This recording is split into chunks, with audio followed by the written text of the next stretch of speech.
کاروبار کے نام پہ کوئی آئے نا اتنا پیسہ دے دو تو اتنے لگا کے آدھا تمہارا آدھا میرا, یہ حرکت کبھی نہیں کرنا. لیکن اس تیسری بات پہ ہمارے ابا نصیحت کرتے تھے کہ یہ بات سمجھ میں نہیں آتی جب تک پیسے ڈوبتے نہیں ہیں, کیونکہ سامنے والا حاجی پاجی بن کے آتا ہے اور ایسے سنہری باغ دکھاتا ہے کہ اچھے اچھے لوگ پھسل جاتے ہیں. ابا کہتے تھے یہ اس وقت تک سمجھ میں نہیں آئے گی یہ والی نصیحت جب تک پیسہ لگا کے پیسہ ڈبو گے نہیں. تو الحمدللہ بالکل ایسا ہی ہوا. شروع میں لوگ آتے تھے, جب مجھے وراثت کا پیسہ ملا ابا کی طرف سے تو لوگ آتے تھے, لوگوں کو پتا چل گیا مفتی صاحب کے پاس روکھڑا آیا ہوا ہے آج کل, تو آج کل یہ پیسہ ملا ہے, ان کی وراثت تقسیم ہوئی ہے, تو یار یہ دے دو. مجھے ابا کی نصیحت, پیسہ پکڑانا نہیں کسی کو, میں نہیں دیتا تھا.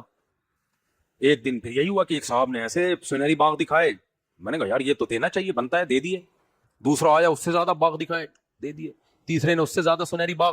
چوتھا جو آیا نا وہ تو ایسا روزانہ 2005 یا 6 کی بات کر رہا ہوں میں, 6 کی, ڈیلی 5,000 روپے مجھے پروفٹ کے دے کے جاتا تھا.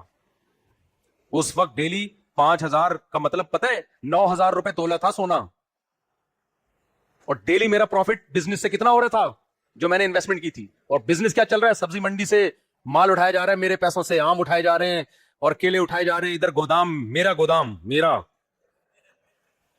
کرایہ میرے پیسوں سے جا رہا ہے, چلا ہو رہا ہے, صبح شام پیاز ٹماٹر کی ریڑیاں لگا رہا ہے, سارے انویسٹمنٹ نظر آ رہا ہے بھائی, بزنس ہو رہا ہے. میں نے کہا یار ابا کو اگر زندہ ہوتے ہیں نا میں ابا کو بتاتا, ابا کچھ لوگ الحمدللہ 1 نمبر بھی ہوتے ہیں. یہیں پر قریب میں مجھے یاد ہے 2 دکانیں اس نے لی گودام کی, آم اٹھا کے رکھتا, وہ جو کیمیکل لگایا جاتا ہے پکایا جاتا ہے, پھر اس کے بعد یہیں بیچتا ہوا نظر آتا, اس کا بیٹا بھی یہ کام کر رہا ہے, اور لوگ میرے پاس آ رہے رقم لے کے, صاحب ہمارا پیسہ بھی لگوا دو یار. کہتا چلا یہاں سے, ہر غریب سے غریب اٹھ کے آ جاتا ہے پیسہ. کتنے 50, چل 50,000 لگائے گا یہاں پہ, شرم نہیں آتی. ایسی باتیں ہو رہی تھی. پھر میں نے سوچا گاڑی لیتا ہوں. یہ وٹس گاڑی چلتی تھی اس وقت, 2 ٹکے کی اوقات نہیں تھی وٹس کی میری نظر میں. میں نے کہا سیدھا 0 میٹر کرولا نکلواتا ہوں. اچھا وہ بندہ رات کو 11 بجے آئے, 10 بجے آئے, 1:30 بجے آئے, آتا ضرور تھا. کبھی 5,000 کبھی 6,000 جو بھی پروفٹ ہم نے مارجن طے کیا ہوا تھا نا.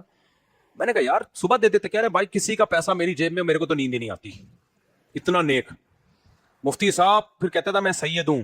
میں نے کہا یار میں نے بڑے بڑے لوگوں کو پیسے دے کے گنوائے ہیں, پہلے آدمی مجھے ملے جو اتنی ایمانداری سے کہہ رہے سید سے واسطہ تمہارا پہلی دفعہ پڑا ہے. کسی خاندانی جو میں اتنا کہتا ہوں نا یہ لفظ, وہ بہت کچھ وہاں سے آئے ہیں. یہ کہہ رہے خاندانی, یہ سب میرے دوست گواہ ہیں اس واقعے کے, میں اس میں کوئی مبالغہ نہیں کر رہا.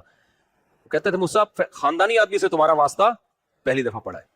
تو رات کو 12 بجے آ رہے, سوتے ہوئے بھی اٹھا رہے, کہہ رہے یہ اپنے 5-6 ہزار روپے پکڑو یار, جا رہا ہوں. بھائی مفتی صاحب تو بھائی میں کہتا یہ ہوتا ہے 2 شادیوں کا فائدہ, رسک ہے. پھر ہمارا ارادہ ہوا امپورٹ ایکسپورٹ کا کام کرتے ہیں. اب کیا خیال ہے,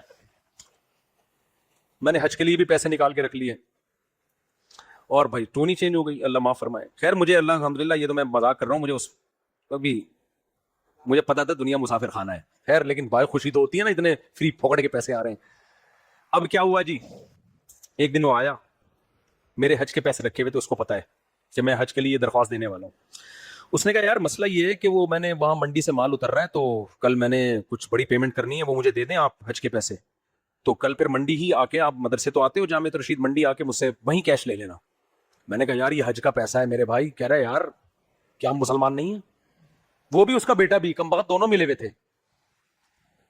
تو وہ اچھا کمال کی بات یہ کہ یہ بغیرت کرتے کیا ہوتا ہے کہ جتنا پروفٹ دے رہے ہوتے ہیں نا انویسٹمنٹ کے نام پہ اتنا ہی لے رہے ہوتے ہیں, کیونکہ اعتماد بحال ہوتا جاتا ہے آدمی کو. پھر کہتا تو یہ 5 بھی تو ہی رکھ لے یار, کیا خیال ہے. تو ماشاءاللہ سرنج سے جتنا آخری قطرہ نکال سکتا تھا نا وہ حج کے پیسے میں نے اس کو دیے. میں نے کہا یار میرا حج نہ ضائع ہو. اس نے کہا یار کیا خدا کا, میں کسی مولوی کا حج روکوں گا یار, کتنے بغیرت ہوتے ہیں یار, آپ اندازہ لگاؤ. تو خیر جی وہ گیا, پتہ نہیں میرے ماتھا ٹھنکا. میں نے کہا یار صبح 10-11 بجے نا مجھے لگا یار مجھے کچھ جیسے فرشتے نہیں آ کے کچھ الہام کر رہے ہوتے ہیں, بیٹا کچھ ہوا ہے.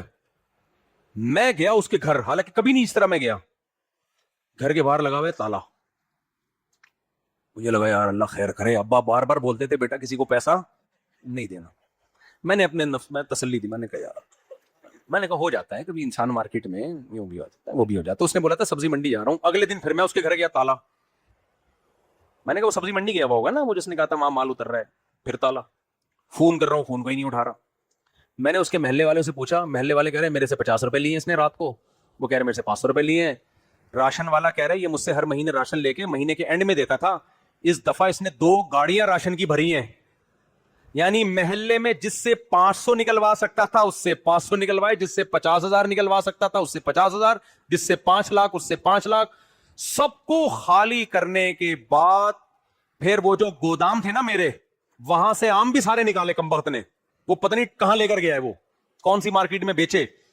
گودام کا مالک کہہ رہا ہے میرا ایڈوانس جو کرایہ نہیں دیا اس نے 3 مہینے سے, کہہ رہا تھا اگلے مہینے دوں گا.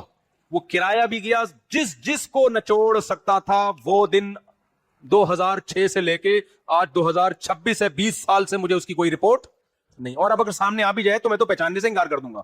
20 سال میں اتنا بندہ تبدیل ہو جاتا ہے. خیر جی, الحمدللہ ہم زیرو پہ دوبارہ آ کے الحمدللہ کھڑے ہو گئے.